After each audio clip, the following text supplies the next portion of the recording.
Bonjour, aujourd'hui vous allez apprendre comment faire de meilleures photos en vous fixant des contraintes. Je vais vous dire pourquoi c'est une méthode qui fonctionne et comment vous pouvez l'appliquer à votre pratique photo.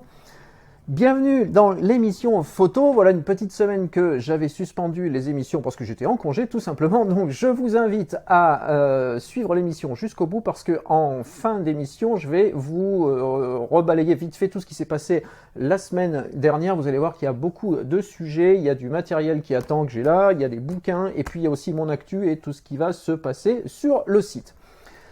Alors, pourquoi parler de faire de meilleures photos en se donnant des contraintes? Simplement parce que c'est un sujet qui revient excessivement souvent dans tous les échanges que je peux avoir avec vous. Et d'ailleurs, si vous recevez la newsletter hebdomadaire de Nikon Passion, eh bien, je vous ai posé la question il y a pas si longtemps, qui était pourquoi et comment est-ce que vous pensez être devenu photographe, si vous pensez être devenu photographe, amateur, expert, pro, peu importe. Et dans les nombreuses réponses que j'ai commencé à lire, parce qu'il y en a vraiment beaucoup, eh bien, ce sujet-là revient souvent, c'est toujours comment est-ce que je peux m'améliorer, quels sont les conseils que tu peux me donner pour faire toujours de meilleures photos, ce qui ne veut pas dire que vous faites des mauvaises photos, mais que vous pouvez toujours progresser, parce que moi le premier, c'est pareil, j'ai toujours des choses à apprendre, à mettre en œuvre, et puis, comme vous tous, à faire des progrès. Et en fait, j'essaye de trouver des méthodes que je partage après avec vous, que ce soit au travers des articles sur le site ou ici dans l'émission. Alors, premier sujet, pourquoi est-ce que souvent on fait de moins bonnes photos avec le temps? Eh bien, c'est parce qu'on fait toujours les mêmes photos. Alors, je ne sais pas si c'est votre cas, mais dites-moi dans les commentaires, réagissez. Souvent on fait les mêmes photos parce que c'est plus facile en fait. On sait faire, vous maîtrisez un sujet bien particulier, le paysage, le portrait, enfin ce que vous voulez. Et c'est plus facile de continuer parce que vous avez des automatismes, vous avez des réflexes, et quand vous avez tout ça en tête, vous ne pensez plus trop au matériel, vous faites ces mêmes photos-là, et puis ça marche presque à tous les coups. Donc c'est facile, c'est gratifiant surtout, parce que vous avez de meilleurs résultats, et vous avez une certaine reconnaissance. Souvent on dit « Ah bah tiens, c'est toi le photographe qui sait faire les portraits, c'est toi le photographe de la famille, des amis, du club, du quartier, de la ville, de ce que vous voulez, qui sait faire tel et tel sujet ». Et puis j'en vois aussi pas mal passer dans le groupe photo Facebook, par exemple Nikon Passion, où je vois des gens montrer toujours les mêmes photos. Alors c'est absolument pas une critique, hein, bien au contraire, mais souvent j'ai envie de dire, et le reste, ça donne quoi? Alors pourquoi on fait les mêmes photos? Souvent parce que vous n'osez pas prendre le risque de vous renouveler. Et quand je dis vous, je pourrais dire nous, parce que ça m'arrive aussi très régulièrement, très sincèrement. On n'ose pas sortir du cadre, on connaît un schéma, un périmètre bien précis dans ce que l'on fait, et puis c'est toujours difficile de sortir de ce périmètre-là pour aller explorer des nouveaux horizons. C'est pas vrai qu'en photo, d'ailleurs c'est vrai dans notre vie, pour tous les sujets, dans le monde professionnel ou personnel. On reste sur ses acquis, et du coup, souvent c'est un petit peu difficile de regarder ce que font les autres parce qu'on s'y intéresse pas, parce que c'est pas notre truc, parce que voilà. Moi, je sais que, par exemple, j'ai un attrait pour la photo de studio, tout ce qui est gestion des lumières, des éclairages complexes, mais je sais que c'est difficile pour moi de faire ça de façon aussi pertinente et aussi brillante, c'est le cas de le dire, que certains photographes portraitistes, et donc j'ai toujours un petit peu de mal à y aller. Il y a des sujets qui me plaisent plus, dans lesquels je tombe plus facilement. Eh bien, je sais pas, prenez quelques minutes de recul, faites pause là sur l'émission si vous voulez, et puis posez-vous la question, vous allez voir que probablement vous êtes dans la même situation. Alors maintenant, comment est-ce que vous pouvez appliquer tout ça pour progresser en photo, faire de meilleures photos, y compris dans le domaine qui est déjà le vôtre actuellement? Eh bien, c'est un peu la méthode que je m'applique à moi-même en fait. Hein. C'est que j'ai envie de dire, si vous risquez rien, vous n'aurez rien, selon le proverbe, hein, qui ne risque rien n'a rien. Mais voilà, c'est un peu ça. C'est-à-dire que si vous n'osez jamais faire autre chose, vous n'obtiendrez jamais autre chose, en bien ou en mal, mais parfois en bien aussi. Donc, il faut savoir sortir de votre zone de confort. Alors, j'ai conscience que ça fait un peu...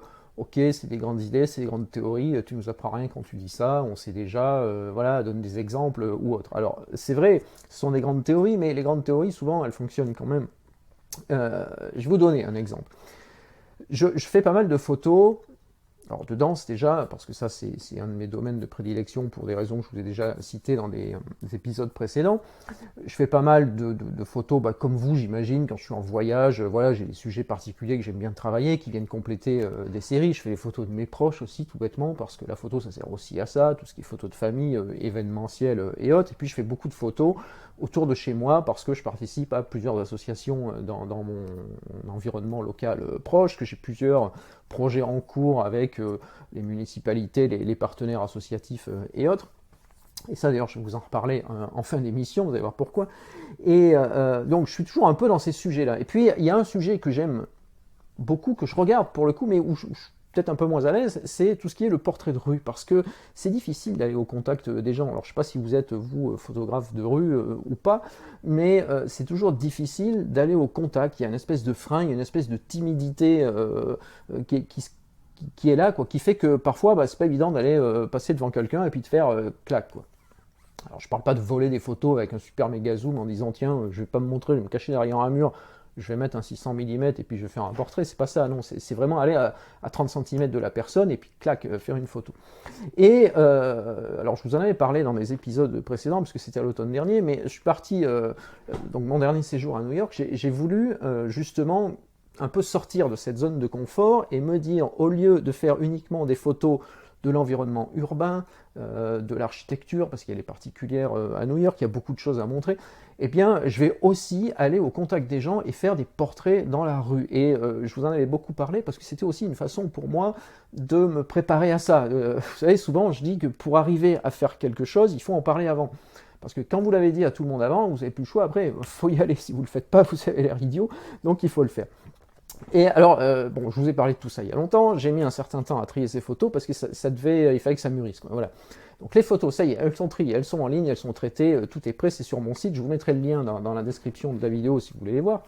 Mais qu'est-ce que ça m'a apporté cette expérience-là? Et ça c'est vraiment concret, là pour le coup c'est une expérience personnelle, c'est que je suis sorti de mon petit confort à moi, où je ne faisais pas ça. Et j'ai fait en sorte de m'y préparer déjà, parce que psychologiquement il faut être prêt, hein, à aller au contact. J'ai pris du matériel, mais je ne vais pas rentrer dans le débat matériel aujourd'hui, mais j'ai pris un appareil qui me permettait de ne pas avoir un... vous voyez, je suis en train de tester le 70-200, bon, je ne me voyais pas faire ça avec quelqu'un à 30 cm de ma tête.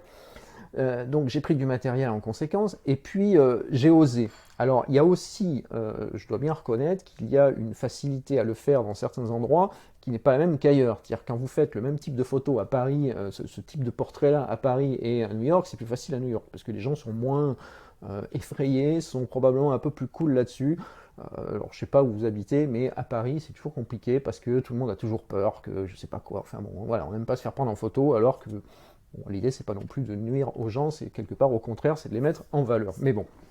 Donc, en sortant de cette zone de confort-là, en me donnant des contraintes, parce que la contrainte, c'est que d'une part, j'en avais parlé, et alors là, quand j'en parle dans l'émission, j'ai vraiment plus le choix, j'en ai pas juste parlé à deux copains à moi, j'en ai parlé à tous ceux qui m'écoutent, dont vous, donc j'avais pas le choix. Ensuite, ça fait partie de mes projets pour cette année que de sortir cette expo-là aussi, donc je voulais vraiment que ça sorte. Et puis, c'est un exercice comme un autre. Il faut bien avoir des exercices, parce que sinon, on ne progresse pas non plus quand on reste dans son petit confort, ce que je vous disais au début de l'émission. Et souvent, le meilleur exemple que je vous conseille, enfin le meilleur conseil que je puisse vous donner plutôt, c'est de choisissez quelque chose que vous ne savez vraiment pas faire en photo, hein. Prenez un sujet, un domaine photographique que vous ne savez pas traiter. Il y en a plein, probablement, moi il y en a plein, si vous me demandez, il y a plein de choses que je ne sais pas faire. Et vous prenez ce sujet-là, et vous vous dites maintenant, voilà, tel jour à telle heure, je dois l'avoir fait. C'est comme si c'était, alors je ne sais pas ce que vous faites dans la vie, mais si vous avez un patron qui vous dit, tu discutes pas, tu dois faire ça tel jour à telle heure, parce que c'est comme ça, souvent vous n'avez pas le choix, hein. Donc là vous faites pareil, vous faites votre propre patron, parce que c'est ça aussi, ceux qui veulent devenir photographe, il va falloir assumer, vous allez vous gérer tout seul. Et vous vous dites, eh bien voilà, tel jour à telle heure, je dois avoir fait les photos. Quoi qu'il arrive, qu'il pleuve, qu'il neige, qu'il vente, qu'il se passe n'importe quoi, ça doit sortir. Je ne sais pas faire, mais voilà, je vais faire. Alors il y a plein de méthodes pour ça. Déjà, il va falloir planifier toutes les étapes. Si vous faites de la gestion de projet, vous savez ce que ça veut dire. Vous allez faire un rétro-planning, vous allez faire voilà, un chemin critique pour dire, tiens, je dois mettre tout ça en perspective pour que les photos sortent. Donc, c'est quoi les différentes étapes et les différents timings. Et puis voilà, donc ça, je ne vais pas vous donner une méthode là, parce que je ne l'ai pas, honnêtement, c'est souvent un peu intuitif aussi. Mais il faut que ça sorte. Et à partir du moment où vous vous êtes mis en tête qu'il faut que ça sorte, eh bien, je vous promets que ça va sortir. Alors, vous ne serez peut-être pas nécessairement satisfait des résultats. Vous allez peut-être vous dire, ouais, mais c'est pas bon ce que j'ai fait, voilà, par rapport à d'autres, t'as vu l'autre, il a fait ça vachement mieux et tout. D'accord, mais vous l'aurez fait. Et le fait d'avoir fait ça, c'est un premier pas vers une deuxième étape où vous allez faire un peu mieux, une troisième encore un peu mieux, et ainsi de suite. Et quelque part, je pense que c'est le schéma assez classique de l'apprentissage, mais on a un peu tendance à l'oublier. Donc voilà ce que je voulais vous dire. Je vous incite vraiment à faire pause là, tiens, tout de suite, faites pause sur la vidéo, et puis dites-vous, voilà un truc que je rêve toujours de faire, ou que j'ai toujours rêvé d'avoir fait, ou que j'admire quand je le vois, mais vraiment je ne sais pas faire, je ne sais pas comment ça marche. Prenez ce que vous voulez, ça peut être, je sais pas, moi certains me disent comment je fais du portrait en studio, comment je fais une pose longue avec une cascade, comment je fais course de voiture, comment je fais je sais pas quoi, des portraits dans la rue. Prenez ce qui vous plaît et mettez-vous, je ne vais pas vous refaire le coup du carnet, mais vous savez, il y a plein de carnets comme ça. Bon, en ce moment, je bosse avec le Still Like an Artist.